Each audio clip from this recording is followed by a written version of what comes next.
হে everyone, তো আজকে আমি আমার ডায়েট লাঞ্চ শেয়ার করছি। আজকে নেব হচ্ছে ব্রাউন রাইস। তো 1 ঘন্টা আগে চাল ভিজিয়ে রেখেছিলাম, আর এখানে নিয়েছিলাম চিকেন। 10 পিস মতো চিকেন আছে, যেটা আমি নুন হলুদ দিয়ে ম্যারিনেট করে রেখে দিয়েছিলাম। আর এখানে একটা মশলা করে নেবো, আদা রসুন গোটা জিরে গোলমরিচ। আর প্রথমে ব্রাউন রাইসটা করে নিচ্ছে, যেরকম ভাত করে সেরকমই ব্রাউন রাইস, শুধু 1 ঘন্টা আগে একটু চালটা ভিজিয়ে রাখতে হবে।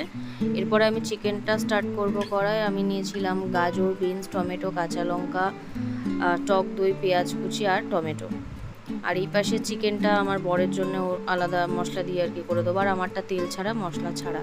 তো প্রথমে আমি চিকেনের তো নুন হলুদ মাখিয়ে রেখে দিয়েছিলাম। এরপরে আমি দেবো হচ্ছে পেঁয়াজ কুচি অল্প করে, আর 2 চামচ মতো সেই মশলাটা যেটা আমি করে রেখেছিলাম। তো নিয়ে আরও 10 মিনিট আমি রেখে দিয়ে তারপরে এটাকে আমি ডাইরেক্ট কড়া হিট করে দিয়ে দেবো। তো কড়া গরম হয়ে গেছে, আমি সব চিকেনগুলো দিয়ে দিচ্ছি।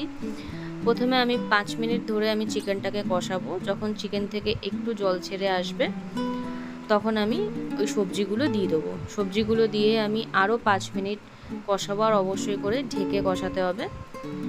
তো কষানোর পর আমি ওর মধ্যে দিয়ে দেবো 1 কাপ মতো জল।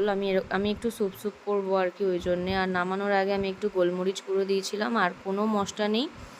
আর দিয়েছিলাম 3 টেবিল চামচ হচ্ছে টক দই। তো টক দই থেকে একটু হালকা একটু অয়েলি ছাড়বে, আর চিকেন থেকে যেই তেলটা ছাড়বে ওটাতেই এই চিকেনটা হয়ে যাবে, no oil chicken. But honestly speaking খেতে আমার একদম ভালো লাগেনি, খুবই বাজে লেগেছে, কিন্তু কিছু করার নেই, ওয়েট লসের জন্য আমাকে খেতে হচ্ছে। তো যাই হোক, এই ছিল আমার লাঞ্চ। আর নিয়েছিলাম হচ্ছে অবশ্যই স্যালাড নিয়েছিলাম, 1 বাটি টক দই, আর এই 1 বাটি এই চিকেনটাই আমি দুবেলা খেয়েছি, দুপুরবেলা আর রাত্রেবেলা আমি আর কি খাবো আর কি দুপুরে, আর রাতের জন্য একটু রেখে দেবো, যেহেতু 10 পিস চিকেন অত খাওয়া যাবে না। তো ব্যাস, এই ছিল আমার লাঞ্চ। কেমন লাগলো ভিডিওটা অবশ্যই জানিও, ভালো লাগলে লাইক করো, শেয়ার করো, সাবস্ক্রাইব করো। চলো এখনকার মতো বাই, টাটা, সবাই ভালো থেকো, সুস্থ থেকো, দেখা হচ্ছে আবার নেক্সট কোনো ভিডিওতে।